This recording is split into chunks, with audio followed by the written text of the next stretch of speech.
Is it real love what you feel for your partner? Is it even love what he or she feels for you? Let's talk about this.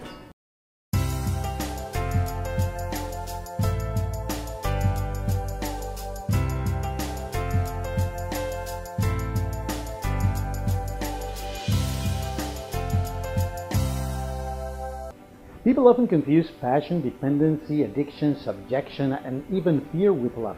We feel or think we feel love for people, for our kids, for things we do, for things we have, for foods, for traveling, etc. But is that real love? Or is it just the pleasure of giving to our egos what they are craving for? Meaning trying to fill that emptiness that lies deep within us. There are many ways in which love manifests, but there are also other energies or forces that are commonly confused with love. So, what is love? Love is a very subtle and yet the most powerful energy in nature. It's everywhere, even if we don't see it. Love is the force that lies deep within every creature on earth and the rest of the universe. It is the invisible glue that keeps everything together and related. Love is the essence of everything beyond our ego. Pure love is what we call God. So why is true love so hard to recognize? Well, the answer is because of our egos. When our egos are not properly observed, they take advantage and manage to make us believe that we are feeling love, when in reality we are temporarily experiencing by means of another person the sense of completeness that we cannot find in our own selves. That's what causes most problems in relationships. We want others to fill our own gaps. We want them to be the light, not us. It's like a drug. When we have it, we are okay. But when we don't, we struggle. I've seen passionate relationships that seem to be great and fun on the surface, which tend to collapse when people realize that they are not getting what they wanted, remaining unconscious of the true meaning of love. Then they get into new relationships and you see the same pattern repeating itself over and over throughout their lives. When choosing a partner, I also see a lot of people making some sort of a checklist. It's like if they were buying a house or a new car. They make a list of the things they want and the things they don't want from a person. The list may include how much money should he or she have, the physical appearance, the race, the social position, religion, etc. These days, you can even search for a partner through an app where you can enter tags and preferences.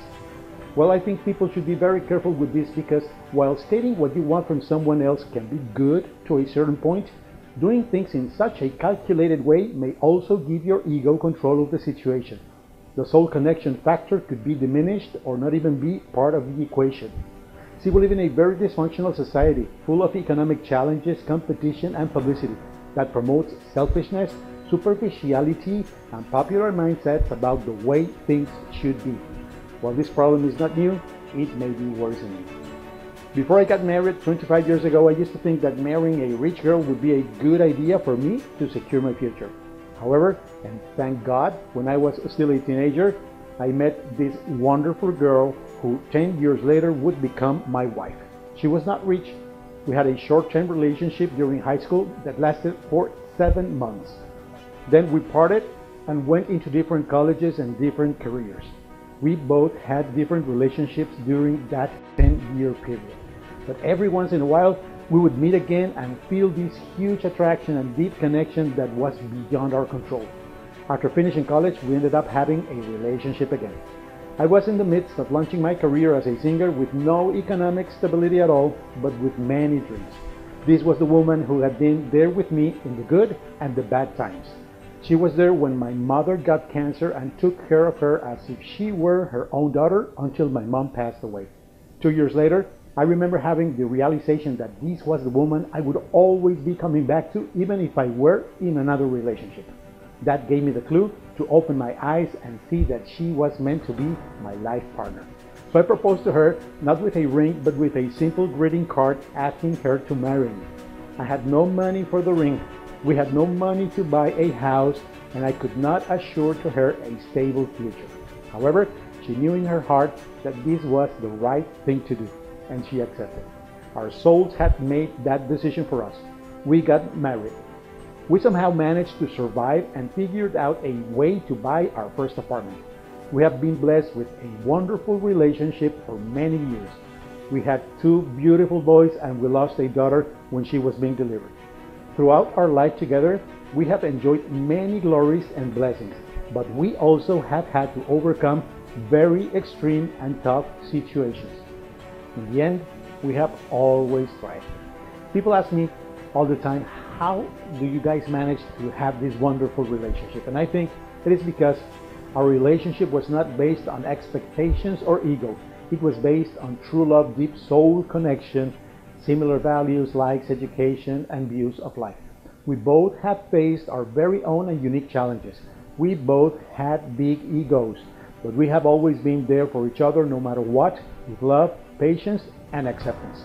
We have evolved together and we continue to do so. Both of us have opened ourselves to learn about consciousness and the impact of our egos in our lives. We have both been eagerly working on dissolving our egos and regaining consciousness. Beyond husband and wife, we have also been best friends and lovers. We have kept our sense of humor and we laugh all the time. And I'm not here to give you marital advice or anything like that. I just want to share with you my experience, hoping that I can get to inspire you with my views. What I can say is what I always say in my clips. If you privilege consciousness over your ego, you will be more likely to get better results in all areas of your life, including love. If you like this video, please share it with your friends and head to our website for insights, tips, and much more. Once you are on newmetv.com, please sign up for our email updates and share your comments and experiences with us. Practice meditation. Live in the present moment and always be the silent observer of your thoughts and feelings. This is New Me TV. Let's evolve together.